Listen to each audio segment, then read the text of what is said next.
फिर करी नहीं, राई। ठीक है। ऐसे ही मध्य प्रदेश का लोक नाट्य है माच, ब्रैकेट में लिख लेना।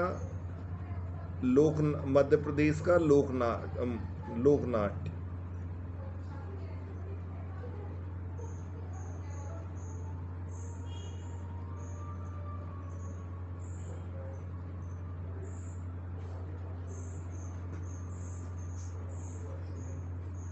इसमें दोहा गाए जाते हैं, दोहा गाए जाते हैं।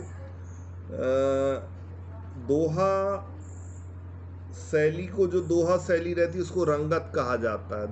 दोहा गाए जाते हैं, और जो दोहा रहते हैं, दोहा की जो शैली रहती है।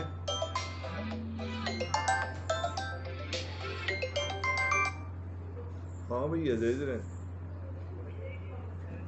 जय जय, कैसे हैं? बढ़िया बढ़िया, आप सुनाइए। कुछ भी नहीं हुआ भैया ना। वो उन संतोष जी ने एक दिन बात की हुई थी, बोले हम बताएंगे, फिर उसके बाद आज तक उनने कुछ बताया ही नहीं। वो हम फिर से। हाँ हाँ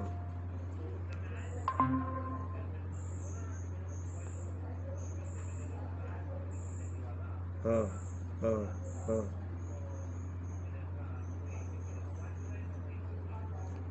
अच्छा, और हमसे बोल रहे थे कि हम जाएंगे तो आपको बुलवा लेंगे। फिर हमने फ़ोन लगाया तो उन्होंने उठाया नहीं। और फिर हमने कहा।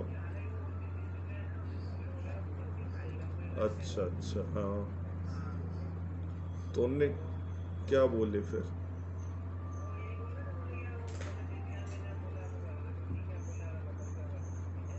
अच्छा, अब तो हम,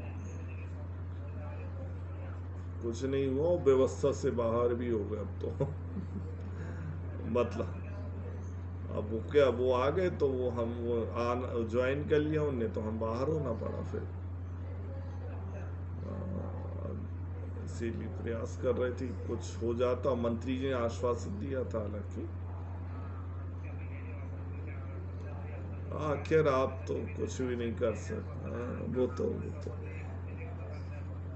अब वो तो रहते ही है। चलिए ठीक है।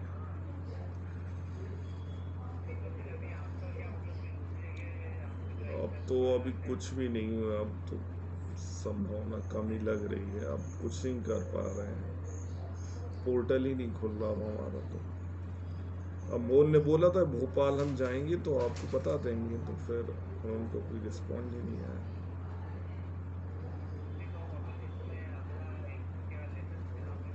अब देखते हैं, अब बताते हैं 1 तारीख को यदि खुलता है पोर्टल तो हम आपको कॉल करते हैं ना, जैसा भी होगा तो बताएं। हाँ सही बात है, वो तो आप भी परेशान। हाँ ठीक है। हाँ हाँ हाँ ठीक है, जैसा भी होगा तो हम बताएंगे, है ना। हाँ ठीक ठीक ठीक। आओ, वही वही वही हमने सुना।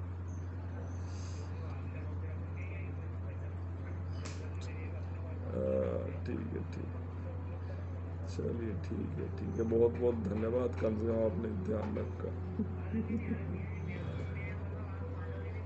हाँ हाँ, मजबूरियाँ रहती हैं, और अच्छा सही बात है सर। हम्म,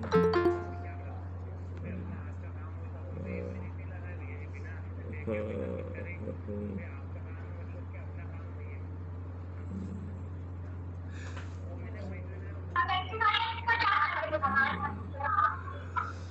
चलिए ठीक। जैसा भी हो मैं 1 तारीख को आपको बताता हूँ, ठीक है भैया। हाँ ठीक ठीक है ठीक। ओ हाँ ठीक ठीक। ठीक है ठीक है। बिल्कुल बिल्कुल, हम तो कभी भी आने के लिए तैयार। ठीक है भैया, है ना। ठीक है, जय जय। जय जय।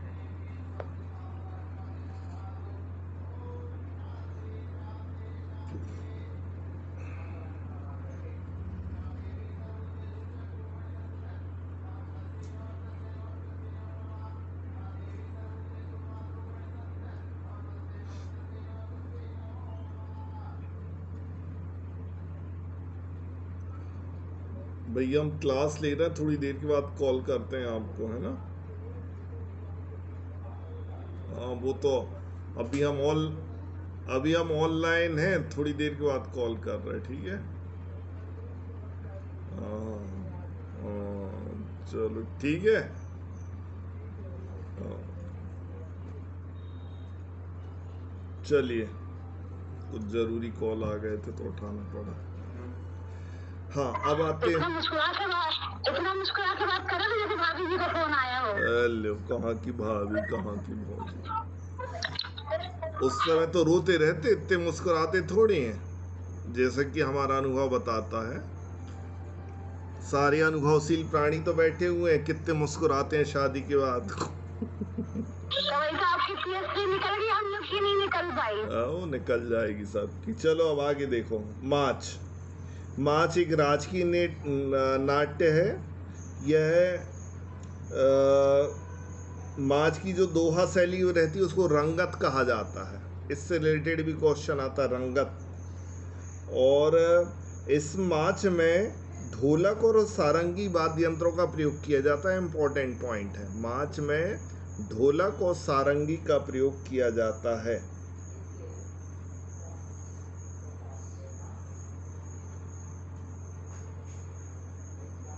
माच की जो माच में राजा हरिश्चंद्र, प्रहलाद,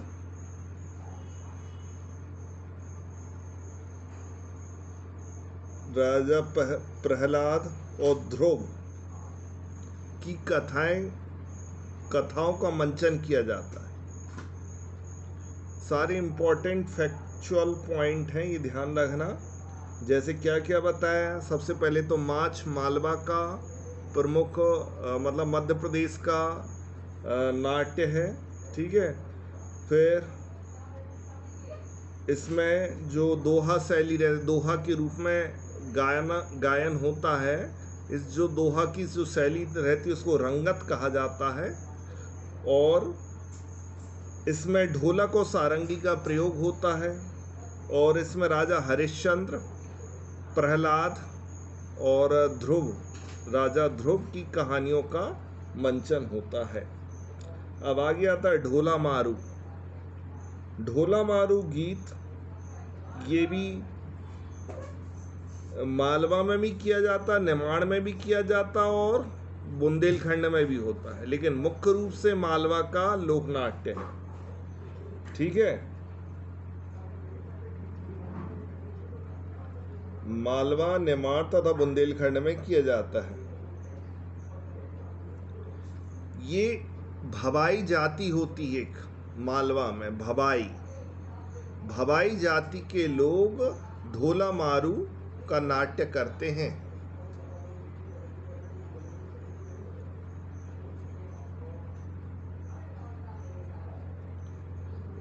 इसमें एक राजकुमार होता है जिसका नाम ढोला होता है और रानी राजकुमारी मारू होती है। तो ढोला और मारू के प्रेम प्रसंग का वर्णन किया जाता है इसमें। ढोला मारू क्या है? ढोला राजकुमार था और मारू राजकुमारी थी, दोनों के प्रेम प्रसंग का वर्णन ढोला मारू गीत या नाट्य में किया जाता है, ठीक है। तो ये बात ध्यान रखना है, ये मालवा, बुंदेलखंड, निमाड़ तीनों जगह होता है, लेकिन मुख्य रूप से मालवा में होता है और भवाई जनजाति के द्वारा किया जाता है ये। इसमें ढोला और मारू की प्रेम कथाओं का वर्णन होता है, ठीक है। अब आगे आता है गवरी नाट। गवरी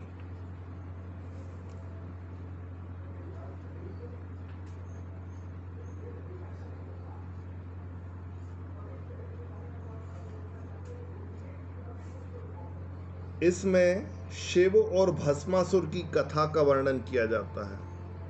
शंकर, शिव और भस्मासुर की कथा का वर्णन किया जाता है।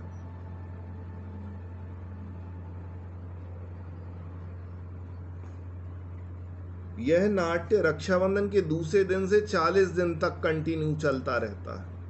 रक्षाबंधन के दूसरे दिन से लेके लगभग 40 दिन तक चलता है।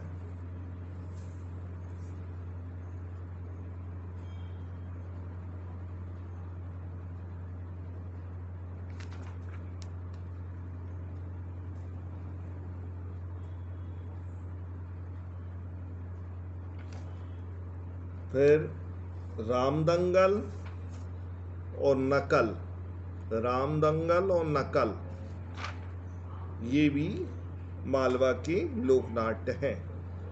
ठीक है, तो इसमें 3 प्रमुख नाट्य हैं, माच, ढोला मारू और गवरी। ठीक है, तीनों को बहुत अच्छे से ध्यान में रखना है। माच में कौन सी मूवी सर? गवरी, गवरी, गवरी। रामदंगल और नकल, इसका केवल नाम बस ध्यान रखना, ज्यादा महत्वपूर्ण नहीं है, ये मालवा में किया जाता है।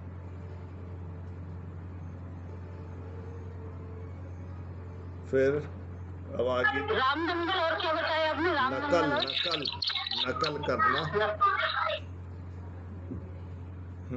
एक बार फिर से देख लें। माच में किसकी कथाओं का वर्णन किया जाता है, बताइए।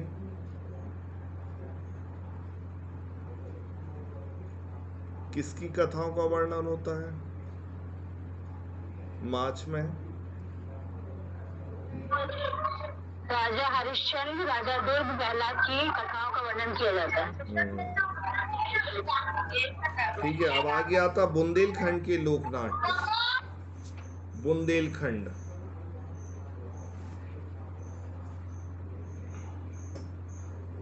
पहला है स्वांग।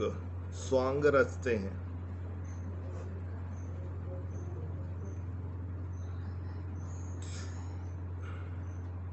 स्वांग, जैसे कभी कभी घर में बोला जाता, बुंदेलखंडी घरों में का स्वांग रच लिया, मतलब रूप परिवर्तन करके, मतलब एक नृत्य या नाटिका किया जाता है, उसको स्वांग बोलते हैं। ठीक है, लकड़बग्घा,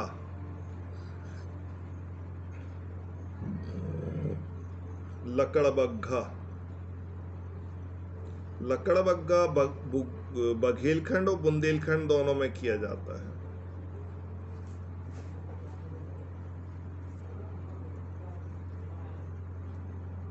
ये विवाह के समय किया जाता है।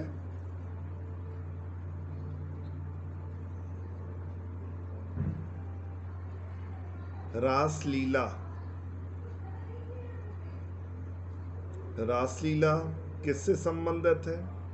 जन्माष्टमी, कृष्ण की जन्माष्टमी होती है।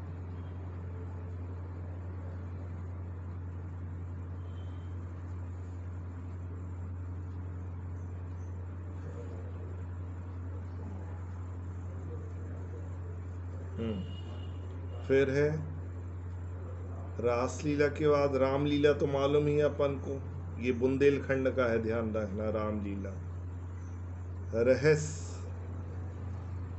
रहस, रहस, रहस, रहस जो है वो जन्माष्टमी के समय किया जाता है। रहस्य के रहस्य है? रहस, रहस।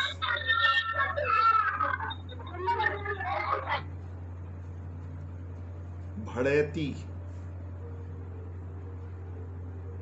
भड़ैती,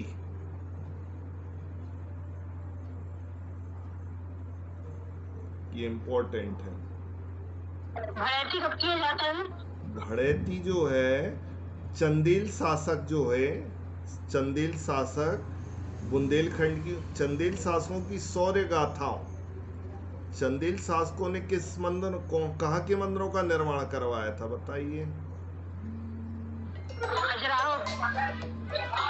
खजुराहो। तो भड़ैती में चंदेल राजाओं की शौर्य गाथाओं, मतलब वीरता का वर्णन किया जाता है। ठीक है, ये काफी महत्वपूर्ण है। भड़ैती। नौटंकी, नौटंकी मतलब ये समझ में आ रहा है, हास्य वाला लोकनाट्य है। तो ये बुंदेलखंड के लोकनाट्य हैं। पहला है स्वांग, लकड़बग्घा, रासलीला, रामलीला, रहस। रहस जो है जन्माष्टमी के समय होता है, और भड़ैती, रहस और भड़ैती को ध्यान रखिएगा। भड़ैती जो है चंदेल राजाओं की वीर गाथाओं का वर्णन होता है। अब आता है बघेलखंड। बघेलखंड कौन सा वाला? ये जो नौटंकी है इसमें क्या लिखा अंदर? ये हास्य व्यंग्यात्मक नाटिका है, ठीक है। ये विवाह के समय होता है।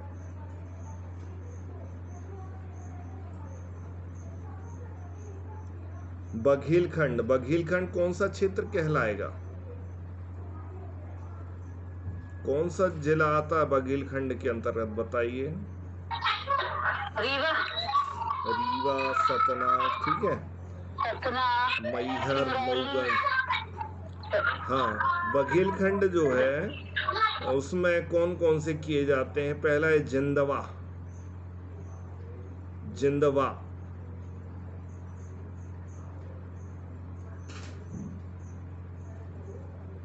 जिंदवा बारात जब चली आती है उस समय किया जाता है महिलाओं के द्वारा। बारात जाने के बाद महिला प्रधान है ये। जिंदवा क्या है? जिंदवा, जिंदवा, जिंदवा,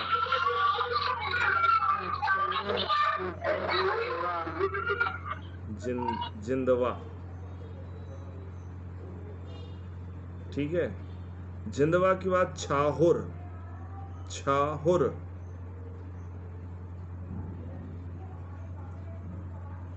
छाहुर जो है दिवाली के समय अहीर जाति के द्वारा किया जाता है। दिवाली के समय अहीर जाति के द्वारा, अहीर, अहीर मतलब यादव।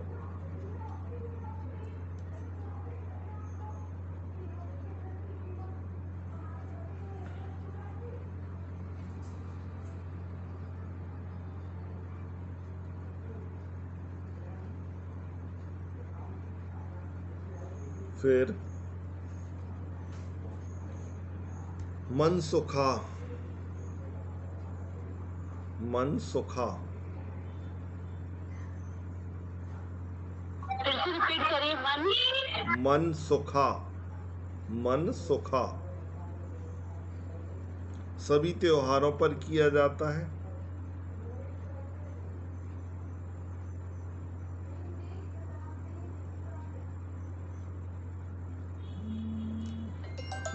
सब इसी समय फोन आते हैं आजकल, वैसे कभी नहीं आते। मनसुखा हो गया। फिर हिंगोला।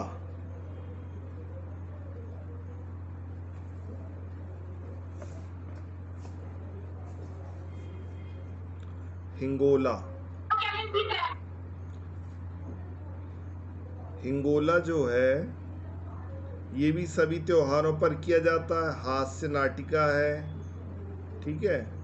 बस इसमें और कुछ नहीं है। हिंगोला, मनसुखा, छाहुर और जिंदवा।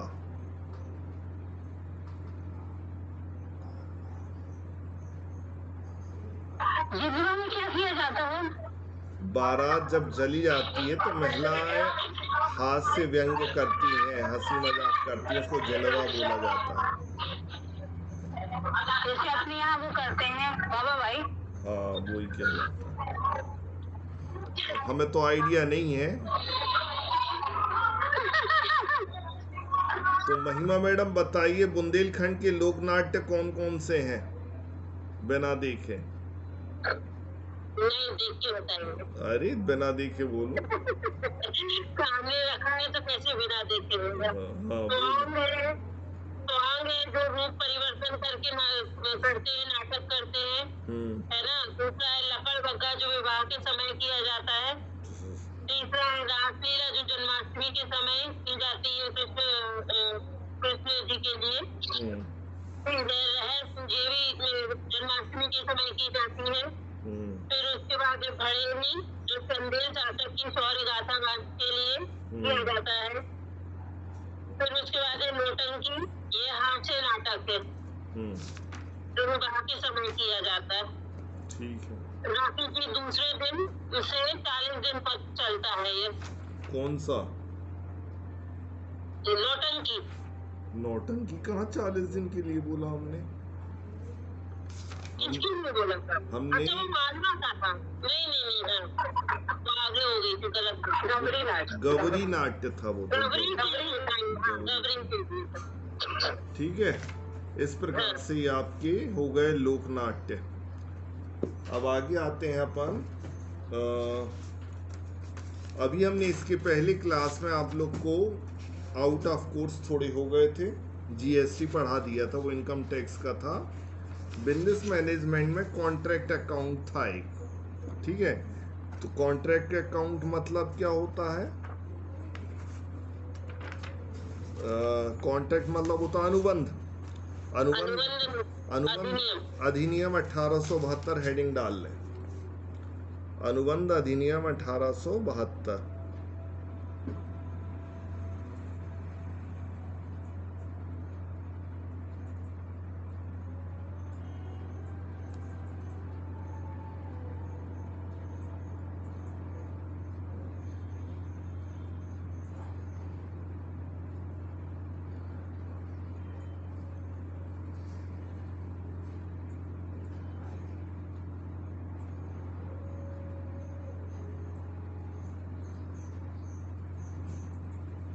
अनुबंध अधिनियम 1872। एक मिनट,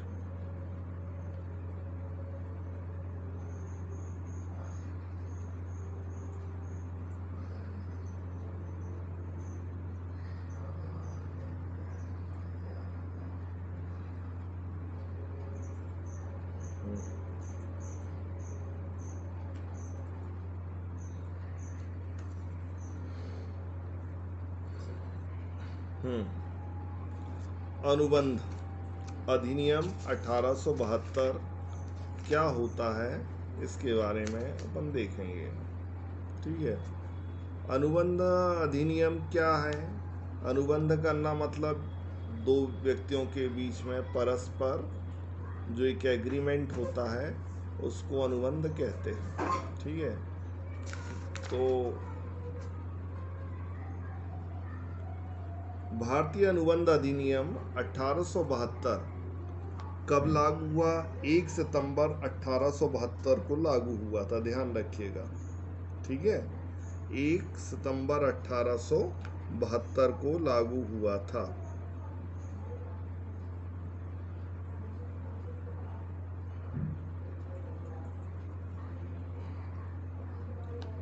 अनुबंध अधिनियम में सबसे पहले क्या क्या आता है और उसके लिए क्या धाराएं हैं वो ध्यान में रखना पड़ेगा, ठीक है। तो लिखें, सबसे पहले धाराएं पूछी जाती को किसका सेक्शन कौन सा है, तो जैसे ही लिखें वैसे याद भी कर लें।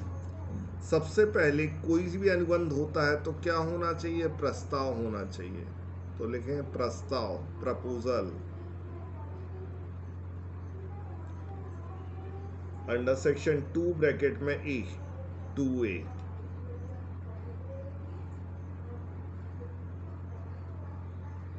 प्रस्ताव मतलब कोई भी प्रस्ताव रखना, ठीक है।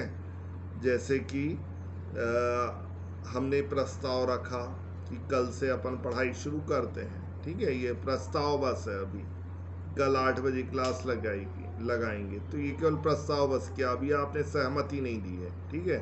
तो सबसे पहले प्रस्ताव दिया जाता है, प्रस्ताव के लिए धारा 2A होती है।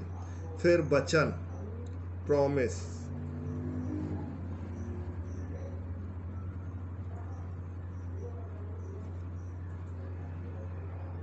वचन एक्सेप्टेंस बोलते हैं, धारा 2B। इसका सीक्वेंस यही रहेगा,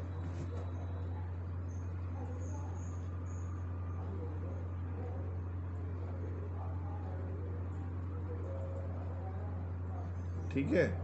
अब होता है धारा वचन दाता और वचन ग्रहीता। देखो, जो वचन देने वाला रहता है वो वचन दाता कहलाता है, ठीक है। प्रोमिसर और प्रोमिसी, वचन दाता और वचन ग्रहीता, ये धारा 2C लगती है इसके लिए, अंडर सेक्शन 2C।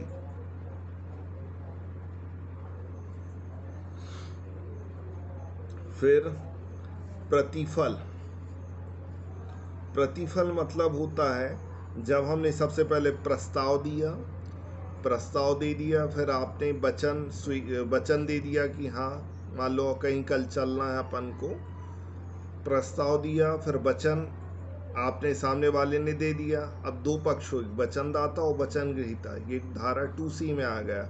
अब इसके लिए क्या किया, बोलने लगे आप हम तभी मानेंगे इस प्रस्ताव को सहमति जब इसमें प्रतिफल हो। प्रतिफल मतलब लेन देन, तो लेन देन के लिए 100 रुपये सबसे इकट्ठे किए जाए, तो 100 रुपये हमें दे दिया आपने, तो ये प्रतिफल हो गया। ठीक है, तो लिखिए प्रतिफल के लिए धारा 2D आती है, 2D।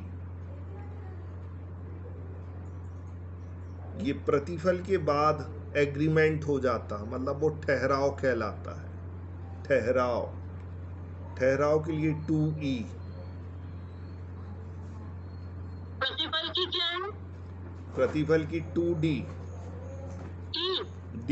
डी फॉर डमरू। फिर ठहराव एग्रीमेंट की 2E।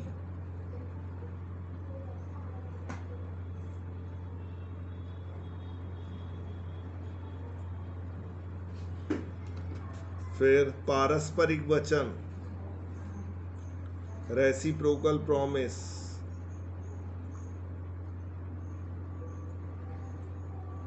Reciprocal promise 2F। पारस्परिक वचन 2F।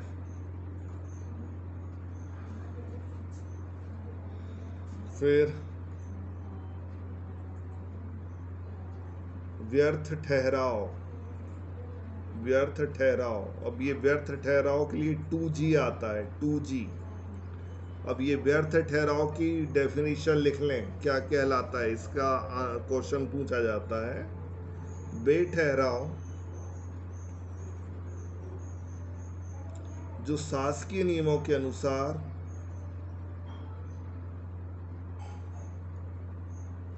प्रवर्तनीय मतलब इन्फोर्स नहीं किए जाते, मतलब शासकीय नियमों के अनुसार इसको हम वैध नहीं मानते, मतलब लीगली नहीं मानते, प्रवर्तन नहीं कर सकते उनको। ठीक है, तो उनको बोलते हैं हम व्यर्थ ठहराव। ध्यान रखना इसकी डेफिनेशन।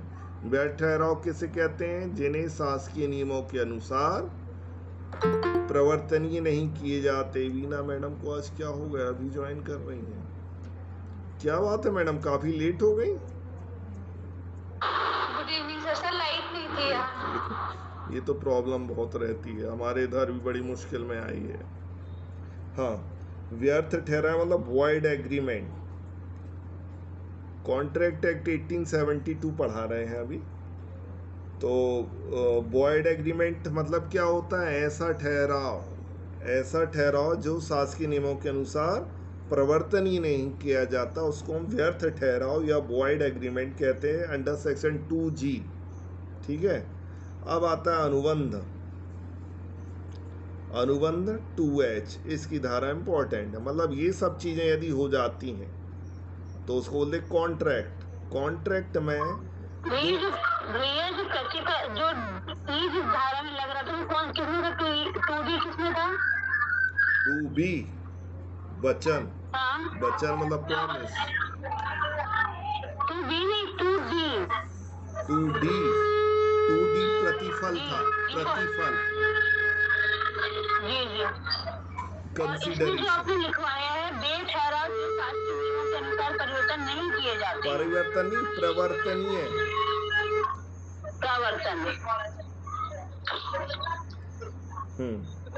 अब अनुबंध मतलब होता है एग्रीमेंट में दो चीज होना जरूरी है। लिखिए कॉन्ट्रैक्ट इक्वल टू अनुबंध इक्वल टू, एक तो होगा एग्रीमेंट प्लस प्रवर्तनीय मतलब इनफोर्सेबिलिटी। एग्रीमेंट प्लस इनफोर्सेबिलिटी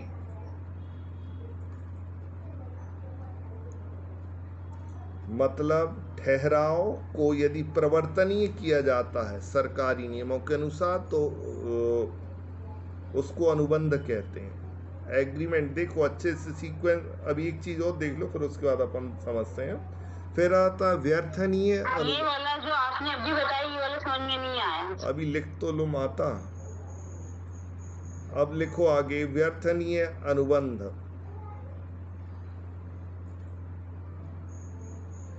व्यर्थनीय मतलब वॉइडेबल कॉन्ट्रैक्ट, कोई भी ठहराव जो केवल एक अथवा एक से अधिक पक्षकारों की इच्छा प्रवर्तनीय होता परंतु दूसरे पक्ष की इच्छा प्रवर्तनीय नहीं होता। ठीक है, क्या बोला? कोई भी, देखो अभी अपन ने व्यर्थ ठहराव पढ़ा, व्यर्थ ठहराव किसे कहते हैं? जो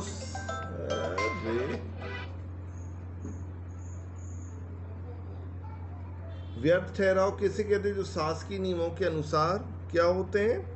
प्रवर्तनीय नहीं कराया जाता, मतलब इन्फोर्सेबल नहीं रहते, मतलब शासकीय नियमों के अनुसार नहीं होते, उनको हम क्या बोलते हैं? वॉइड एग्रीमेंट, व्यर्थ। अब व्यर्थनीय ठहराव किसे कहते हैं? इसको समझे पहले फिर हम लिखवाएं। कोई भी ठहराव जो कि केवल एक अथवा एक से अधिक पक्षकारों की इच्छा पर ही प्रवर्तनीय होते हैं। मतलब 3 लोग हैं, 3 लोग, 4 लोग हैं, 4 लोग में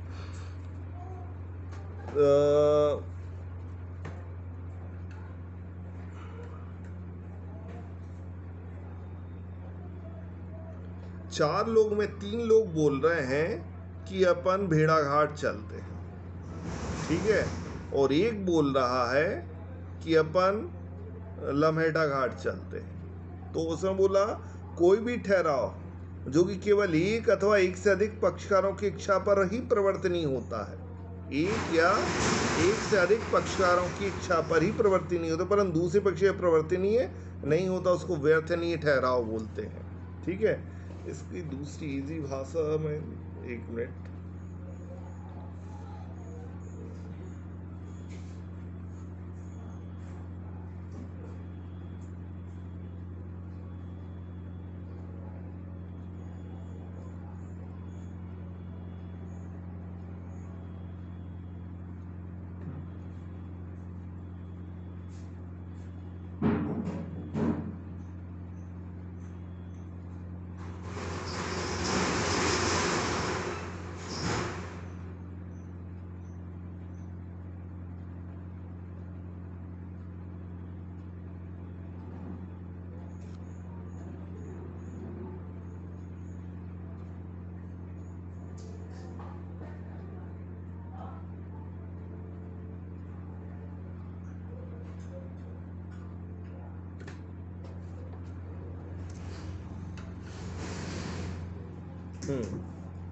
वॉइडेबल एग्रीमेंट का मतलब होता है ऐसे अनुबंध जो शुरुआत में वैध होता है, मतलब वैलिड होता है, लेकिन जिस पक्ष की सहमति स्वतंत्र नहीं थी वह चाहे उसे रद्द कर सकता है या जारी रख सकता है। मतलब जब हमने क्या किया था, जब एग्रीमेंट हो रहा था तब तो वैध था, लेकिन बाद में उसको, लेकिन जिस पक्ष की सहमति स्वतंत्र नहीं थी वह चाहे उस पर रद्द कर सकता है या जारी रख सकता है। जैसे मान लो एग्जाम्पल, ए ने बी को धमकी देकर कोई अनुबंध करवा लिया, ठीक है, तो अनुबंध शुरू में वैध माना जाए लेकिन बी चाहे तो इसे रद्द भी कर सकता है, इसलिए इसको वॉइडेबल कॉन्ट्रैक्ट कहते हैं। समझ में आया? एक बार फिर से समझे।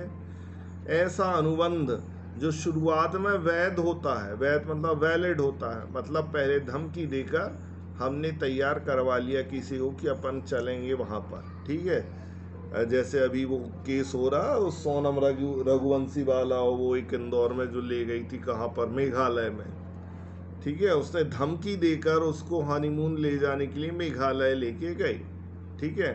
फिर बाद में वो चाहता, उसको यदि एहसास हो जाता तो उसको पता चल जाता तो इस कॉन्ट्रैक्ट को मतलब रिजेक्ट भी कर देता कि हमें नहीं जाना, लेकिन उसको कुछ मालूम ही नहीं था, तो यदि वो चाहता तो इसको रद्द कर सकता था कि नहीं हमें नहीं जाना, तो इसको बोलते वॉइडेबल कॉन्ट्रैक्ट। पहले तो सहमति थी लेकिन जब वस्तु स्थिति क्लियर हुई कि ये उत्पीड़न में या दबाव के बस इसको दबाव डाल के कॉन्ट्रैक्ट किया गया तो इसको वॉइडेबल कॉन्ट्रैक्ट कहते हैं, ठीक है। अब आगे चलते हैं। और वॉइड और वॉइडेबल कॉन्ट्रैक्ट में क्या डिफरेंस है? तो अभी वॉइड मतलब वॉइड मतलब व्यर्थ ठहराव अपन ने किसको कहा है? जो सरकार के द्वारा शुरू से ही अमान्य हो उसको वॉइड कहते हैं। और वॉइडेबल किसे बोलते हैं? जो शुरू में तो वैध होता है, ठीक है, दबाव बस कर लिया, लेकिन बाद में उसको चाहे तो वो रिजेक्ट भी कर सकते हैं। इसको वॉइडेबल या व्यर्थ नहीं ठहराव कहते हैं। हाँ, अब आगे चलते हैं। अभी अपन डिस्कस कर रहे थे, देखिए सबसे पहले जब भी कॉन्ट्रैक्ट होता है तो उसके क्या होता है? सबसे पहले अपन ऑफर देते हैं। ऑफर मतलब प्रपोजल देते हैं, ठीक है। इसकी धाराएं याद करना, उसी से रिलेटेड क्वेश्चन रहता है। ऑफर प्रपोजल दिया अपन ने तो उसके लिए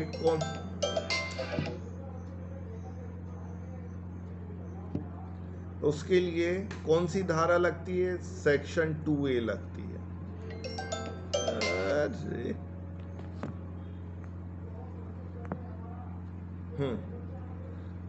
क्या बोल रहे थे? पहला है ऑफर, तो उसके लिए 2A लगा। फिर ऑफर को क्या किया?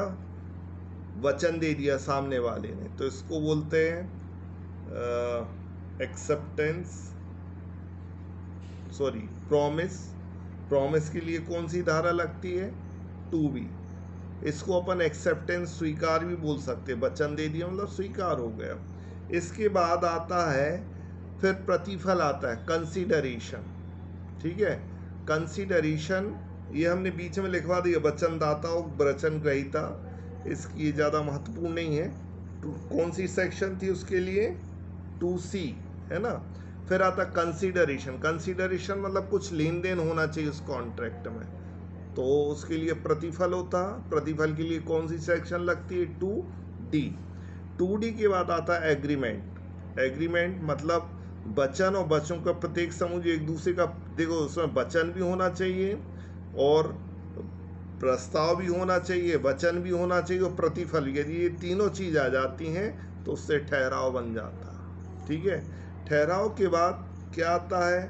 ठहराव के बाद, एग्रीमेंट के बाद आता है कॉन्ट्रैक्ट। ये जो बीच के लिखवाए हैं ज़्यादा महत्वपूर्ण नहीं है। अपनों को महत्वपूर्ण है प्रस्ताव, प्रपोजल, प्रॉमिस, तीसरा कंसीडरेशन, प्रतिफल, चौथा एग्रीमेंट और पांचवा है अनुबंध। ये 5 चीज़ महत्वपूर्ण है। तो अनुबंध जो अपन पढ़ रहे हैं, अनुबंध के लिए कौन सा सेक्शन रहता है? कॉन्ट्रैक्ट के लिए 2H, ठीक है। एग्रीमेंट के लिए कौन सा रहता है? ठहराव के लिए 2E। अब आगे चलते हैं।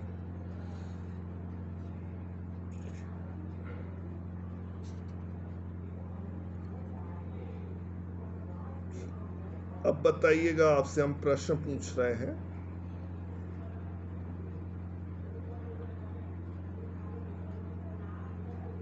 प्रस्ताव यदि स्वीकृत हो जाता है तो वो क्या बनता है? वचन, ठहराव या कॉन्ट्रैक्ट?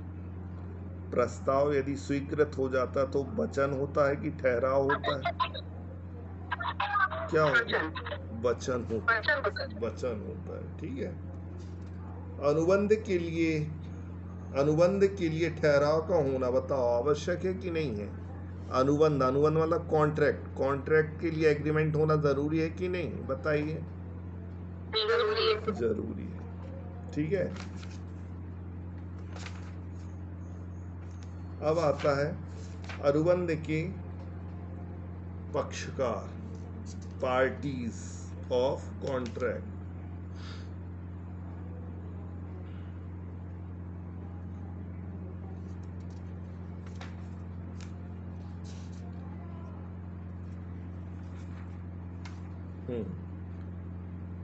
अनुबंध की पूछा गया है, ये सीधे अपन ऑब्जेक्टिव टाइप के क्वेश्चन ही सॉल्व कर रहे हैं, क्योंकि बहुत सारा कुछ है पढ़ने के लिए, लेकिन वो सब कुछ आता नहीं है। जैसे मीन आता है कि मतलब इसकी धाराएं कौन कौन सी हैं। 2 ही प्रश्न आते हैं, 1 या 2 आते हैं अधिकतर, ठीक है। टाइप्स ऑफ कॉन्ट्रैक्ट में आता तो वो भी अपन पढ़ेंगे। तो एक चीज़ और लिख लें,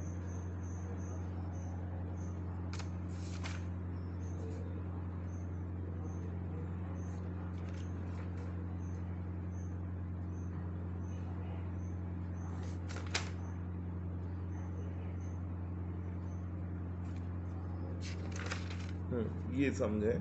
अनुबंध के अधिकतम कितने पक्षकार हो सकते हैं? अनुबंध के कितने भी पक्षकार, पहला एनी कोई भी हो सकता है, 6, 2, 8। तो ध्यान रखना, अनुबंध के कितने भी पक्षकार हो ना, मतलब 8, 10, 9, 12 जितने करना हो वो कर सकते हैं। मतलब कितने ही पक्षकार हो सकते हैं, मतलब पार्टीज कितनी भी हो सकती हैं। अब आगे अनुबंध की परिभाषा कौन सी धारा में दी गई है? बताइए। कॉन्ट्रैक्ट, अनुबंध, अनुबंध की डेफिनेशन कौन सी परिभाषा किस में दी गई है? 2H में। ठीक है। अब मान लीजिए बिना प्रतिफल के, विदाउट कंसीडरेशन है, विदाउट कंसीडरेशन का अनुबंध। ये पिछली पीएससी से सारे क्वेश्चन बता रहे हैं हम आप लोग को। मान लीजिए बिना प्रतिफल के अनुबंध क्या होता है? पहला व्यर्थ होता, वॉइड होता है, लीगल होता है, इलीगल होता है। बताइए। मान लो बिना प्रतिफल के कोई भी कॉन्ट्रैक्ट यदि किया जाता है तो वो क्या होगा? वॉइड होगा, व्यर्थ होगा। क्यों होगा व्यर्थ? क्योंकि शर्त पहले बताएगी शासकीय नियमों के अनुसार सबसे पहले होना चाहिए। मतलब प्रतिफल यदि नहीं है तो वो इलीगल नहीं होगा, वो व्यर्थ होगा। व्यर्थ मतलब वॉइडेबल, वॉइडेबल मतलब शासकीय नियमों के अनुसार कार्यवाही नहीं की जा रही। तो ध्यान रखिए, बिना प्रतिफल के, without consideration contract is void.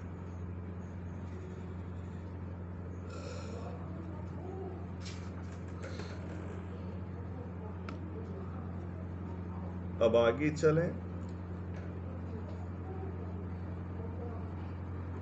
ये पिछले अपनी पीएससी में प्रश्न आया था, ठहराव के प्रकार कितने हैं होते हैं? Kinds of agreement, kinds of agreement.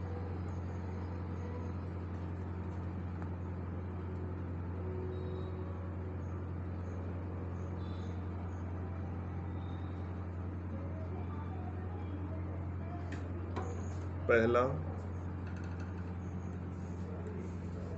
वैधता के आधार पर,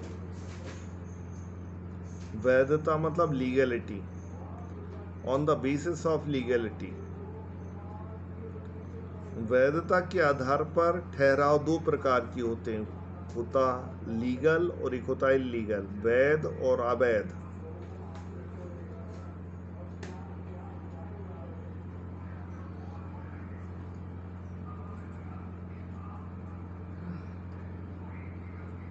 वैध ठहराव और अवैध ठहराव।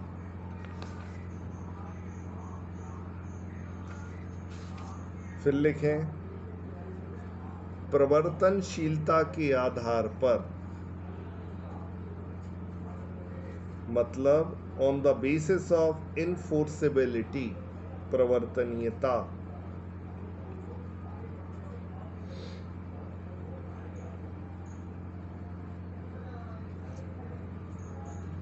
पहला है अनुबंध के रूप में और दूसरा व्यर्थ ठहराव। प्रवर्तनशीलता के आधार पर ठहराव दो प्रकार के होते हैं, अनुबंध के रूप में एज अ कॉन्ट्रैक्ट, दूसरा है व्यर्थ ठहराव, वॉइड एग्रीमेंट। देखो अपन ने पहले वैधता के आधार पर देखा, वैधता के आधार पर दो होते हैं, वैध और अवैध ठहराव। फिर दूसरा क्या देखा? प्रवर्तनशीलता, इनफोर्सेबिलिटी के आधार पर। इनफोर्सेबिलिटी के आधार पर अनुबंध के रूप में होता है एक ठहराव, दूसरा होता व्यर्थ ठहराव। अब आगे लिखें निर्माण विधि के आधार पर, निर्माण विधि on the basis of formation, method of formation.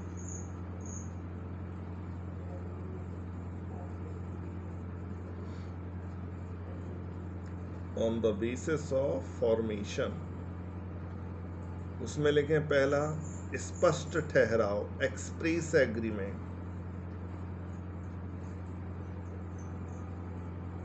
मतलब जब सब कुछ स्पष्ट हो जाता है, सामने आमने वाले दोनों स्पष्ट राजी हो जाते, तो उसको स्पष्ट ठहराव कहलाता है।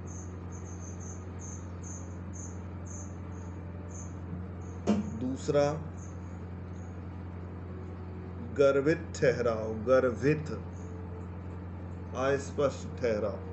गर्भित मतलब वो होता अस्पष्ट ठहराव।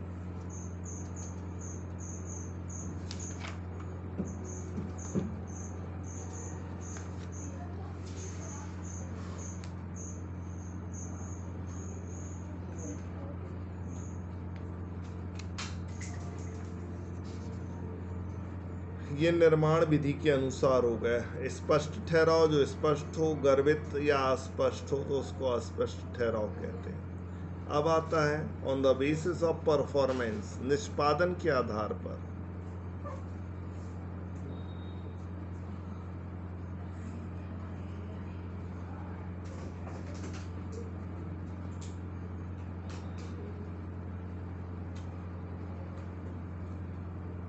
पहला निष्पादन के आधार में होता निष्पादित ठहराव, एग्जीक्यूटिव एग्रीमेंट।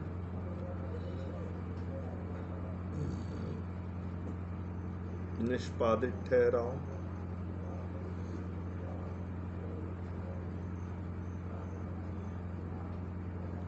निष्पादित ठहराव का मतलब ये होता है कि जब ठहराव के सभी पक्षकार अपने अपने दायित्वों को पूर्ण कर लेते हैं, जो भी दायित्व सौंपे कार्य किए दे गए थे वो अपने कार्य पूर्ण कर लेते हैं, तो उसको निष्पादित मतलब कार्य जब पूर्ण हो जाता है तो निष्पादित ठहराव हो जाता है। निष्पादकीय ठहराव, एग्जीक्यूटरी एग्रीमेंट।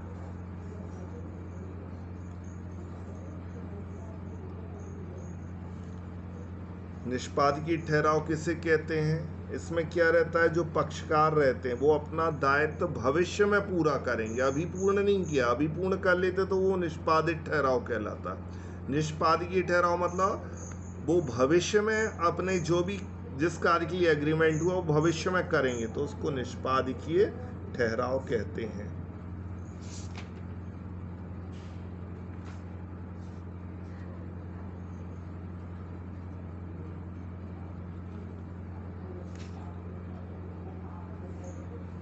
अब आगे पूर्णता के आधार पर, on the basis of completeness.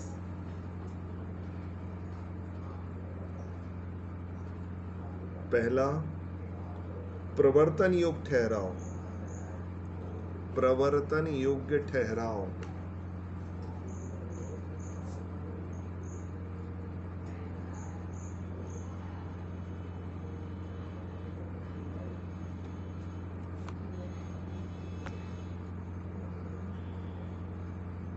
अब ये प्रवर्तन योग क्या कहलाता है? यदि ठहराव में किसी प्रकार कोई कमी नहीं पाई जाती तो यह प्रवर्तनीय या प्रवर्तन योग ठहराव होता है। क्या बोला गया? यदि ठहराव में कोई कमी नहीं है, कमी नहीं मतलब सारी शर्तें पूरी हो गई हैं, जैसे अपन फॉर्म वगैरह चेक करते हैं ना, तो कोई स्टूडेंट लेके आया तो फॉर्म चेक कर दिया तो ओके लिख देते हैं और साइन कर देते हैं, तो ये होगा प्रवर्तनीय योग ठहराव, मतलब इसमें कोई कमी नहीं है, तो उसको बोले प्रवर्तनीय मतलब इनफोर्सेबल एग्रीमेंट। और अप्रवर्तनीय अनइनफोर्सेबल मतलब जब कुछ त्रुटि रहती है तो उसको सुधारने के लिए बोला जाता है। तो मतलब ऐसा ठहराव जिसमें कानून तो मान्यता दे देता है लेकिन कुछ टेक्निकल प्रॉब्लम के कारण न्यायालय मतलब उसके लिए उसको गलत ठहरा देता है, तो उसको बोलते अप्रवर्तनीय ठहराव।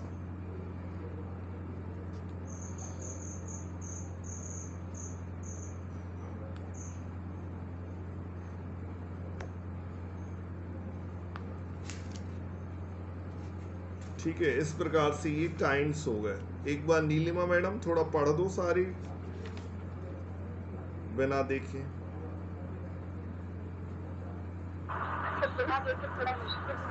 चलिए कोई बात नहीं, तो देख के बता दीजिए। ठहराव के प्रकार, पहला वैधता के आधार पर लीगल और इलीगल, फिर है प्रवर्तनशीलता के आधार पर एज अ कॉन्ट्रैक्ट और वॉइड एग्रीमेंट, निर्माण विधि के आधार पर जिसमें हमारे पास है स्पष्ट ठहराव और अस्पष्ट ठहराव। फिर है निष्पादन के आधार पर तो है निष्पादित ठहराव और निष्पादकीय ठहराव। और लास्ट है पूर्णता के आधार पर जिसमें प्रवर्तनीय ठहराव है और अप्रवर्तनीय ठहराव। ठीक है। जनरली इसमें क्वेश्चन धाराओं से पूछा जाता है, सेक्शन से पूछा जाता है और काइंड से पूछा जाता है। अभी तक जितनी बार भी क्वेश्चन है इसके अलावा और कुछ नहीं पूछा जाता है। ठीक है।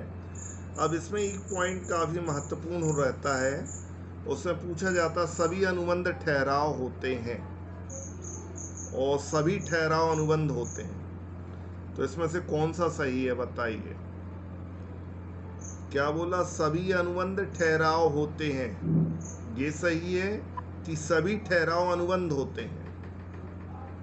सभी अनुबंध ठहराव होते हैं। सभी अनुबंध ठहराव होते हैं, लेकिन सभी ठहराव अनुबंध नहीं होते हैं, क्योंकि अनुबंध सबसे महत्वपूर्ण है। कॉन्ट्रैक्ट, कॉन्ट्रैक्ट में क्या होता है? कॉन्ट्रैक्ट में आता है ठहराव प्लस प्रवर्तनीयता, मतलब इनफोर्सेबिलिटी आती है। इनफोर्स मतलब जो न्यायालय के द्वारा जिसको सही वैध किया गया हो उसको बोलते इनफोर्सेबिलिटी, मतलब न्यायालय के द्वारा जो मतलब स्वीकार्य हो उसको बोलते फोर्सेबिलिटी। तो सभी अनुबंध ठहराव, लेकिन सभी ठहराव अनुबंध नहीं होते हैं।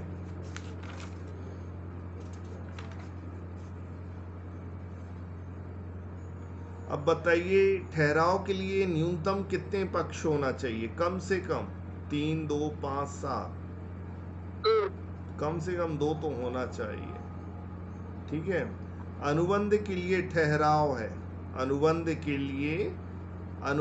लिए ध्यान से सुनना, फॉर कॉन्ट्रैक्ट एग्रीमेंट इज, अनुबंध के लिए ठहराव ऐच्छिक है, अनिवार्य है कि आवश्यक है, या ये सभी?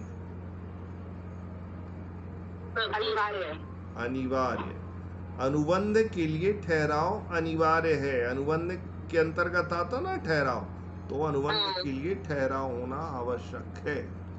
अब आगे स्वीकृत प्रस्ताव है, स्वीकृत, यदि स्वीकार कर लिया गया प्रस्ताव को तो उसको हम क्या बोलते हैं? प्रॉमिस, वचन, अनुबंध, ठहराव, क्या बोलेंगे?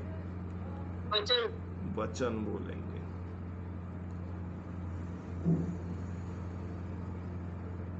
कानून द्वारा अप्रवर्तनीय, अच्छे सुनना, कानून के द्वारा जो अपरिवर्तनीय है उसे क्या बोलेंगे? अवैध, अवैध, व्यर्थनीय, अपरिवर्तनीय, अव्यर्थ, क्या बोलेंगे? व्यर्थ। ध्यान रखना, अपरिवर्तनीय है तो वो व्यर्थ ठहराव माना जाएगा।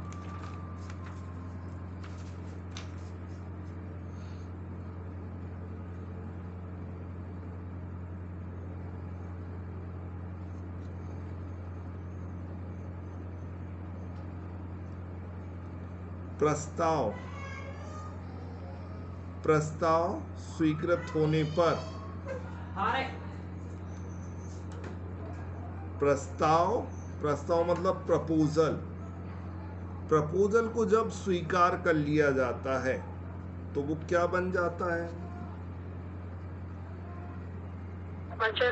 वचन बन जाता है। ठीक है। प्रपोजल, प्रस्ताव को कौन सी धारा में, प्रपोजल को कौन सी धारा में परिभाषित किया गया है? प्रपोजल